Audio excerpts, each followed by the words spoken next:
Դեպի ձերբակալման հետո էլ կալանքի։ Այս անընդունել է։ Այս չհասկացան քեզ ի՞նչ է կատարվում, ինչ ռեպրեսիա է։ Ով մեզ թեմ է, ուրեմն մեզ թշնամի է։ Չի կարելի, անընդունել է, ժողովուրդ ջան։ Սրբազանների կալանավորում են, մնացածներին ով մի բառ ասում է թարսով Հայաստանն է ուժում պաշտպանել, հայրենիքն է ուժում, խեղաթյուրում են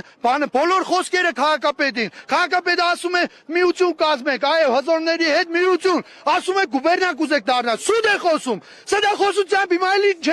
չեմ հասկանում ինչ գործ են կարել, 12 տարի հետապնդման է Վարդան Ղուկասյանը ենթարկվել, հիմա էլ նոր գործ են կարել, չեք հասկանում ինչ գործեր։ Ձայնագրության վերաբերյալ Ինչ ձայնագրություն, ես չեմ հասկանում, մի վայրկյան էլ լսեց ձայնագրություն, մեմ ձայնագրություն բերեցի նոր Փակրակ Սրբազանի համար։ Հետո տեսակ ինչ էր եղավ, արհեստական ինչ ուզեց սարքեն։ Այսինքն Ղուկասյանը լսել է դա Ինչ գործողություններ է իրականացնում։ Թղթաբանություն են ուզում թղթեր, մեկ էլ տրամադրում ենք։ Քաղաքապետը եպե քաղաքապետ տարե դա սա, բայց հաստատի տեսել են, հա, հերոստատեսության բավականով ամեն ինչով։ Հետո չինեմ ինչ գործեր են բերել մեզնից էլ առաջ բան, ասեցի մանեք եք գտեք։ Քաղաքաշինության բաժնից մարդիկ են տարել։ Իսկ ինչ արգրատի պատմություն է կաշառակերության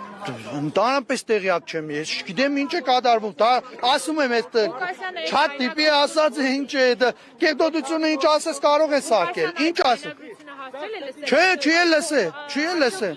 Չէ, չի լսել։ Երևան հասնենք մենք հիմա մեր ձայնը բարձրացնենք, աղաղագենք, պահենք մեր քաղաքապետին, իր բաները հերիք է, բասյոնն է ժողովուրդ։ Բասյոնն է պահեք, չեք թրկանաք։ Գյուղի պարոն Ղուկասյանի կողքին է։